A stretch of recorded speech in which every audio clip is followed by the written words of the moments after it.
And the key takeaway that I've learned in my career, especially as I became a manager and then a director and then a vice president, etc., I've had all the titles in the world. And guess what?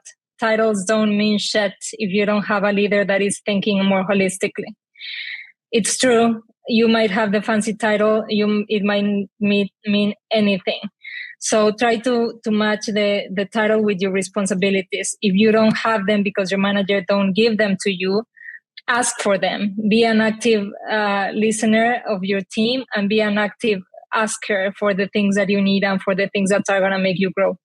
So that's all. Love it. Thank you so much for this overview. Let me go back here and stop sharing the screen for you. So we have a few minutes for Q&A. If there are any questions from the audience, feel free to write them in the chat. We'll take them from there. Lorena, this was great. A couple of reactions from my end.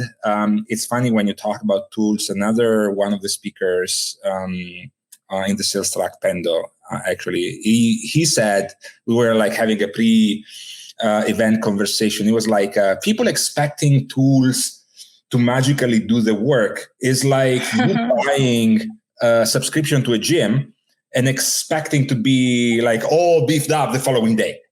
It doesn't work like that. Exactly. You're not willing to put the work and to be present every single day at 5 a.m. in the gym.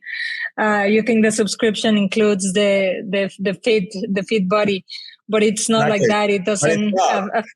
A fit body doesn't come in Amazon Prime. Like you have to put the work on it. Same thing with the tools. You have to do the due diligence of getting your tools in order and like consolidating as well. Like we are in times where you need to be careful of what works and what doesn't work. So I think making an audit of your tool stack right now, it's the best thing that you can do. Yeah. And it's super interesting, actually. One of your key messages, I think, is this idea of discarding playbooks or like giving playbooks like a relative value / importance, which I think it's somehow counterintuitive / contrarian to the most often that you hear like feedback around playbooks, right? Like you hear feedback around playbooks, they are like, they exist for a reason, you should follow them. And you're saying kind of the opposite. And so I'm curious about like a couple examples there, like things that you had to unlearn in navigating your experience through this new large organization. You've been part of smaller organizations, larger organizations, and agencies working around RevOps. So really high variety of roles there. Do you have a couple examples? I think one of the biggest things that I had to unlearn was my motto of breaking silos. And people are going to kill me about this because I know revenue operations is all about breaking silos. And I get it. I've been there, and you do have to break silos. Yeah. But you need to identify what are the silos that are being toxic to your organization.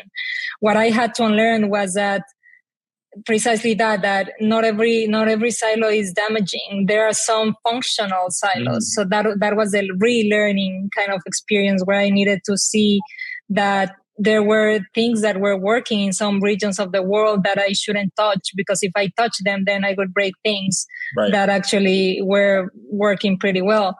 So now I'm in between the limbo where like I don't know if if the approach to revenue operations should be a decentralized one and then a centralized one and then back to decentralized, or the other way.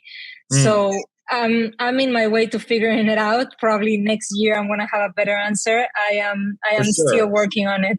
Yeah, absolutely. One thing that I think about with regards to this topic specifically, and I agree with you, like not every silo needs to be broken, right? Like departments function with their own tools, their own KPIs, their own processes for a reason.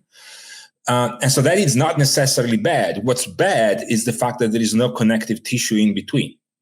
So silos, it's not like they need to stop existing, but there has to be some like overarching like glue and grease in between, some kind of something, processes, tools, people that care about the intersection between those things.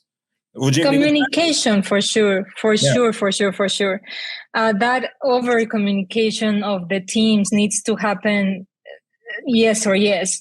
Right. But that doesn't mean that everyone is going to be working on the same exact thing. Right. We should stop thinking that like sales and marketing should work towards the same project. No. They should work in their own things where they are expertise.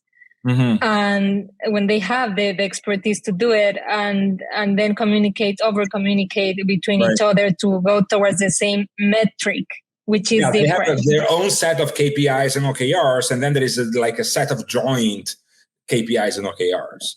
Exactly. Love it. Lorena, thank you so much for this. And thanks everyone for watching.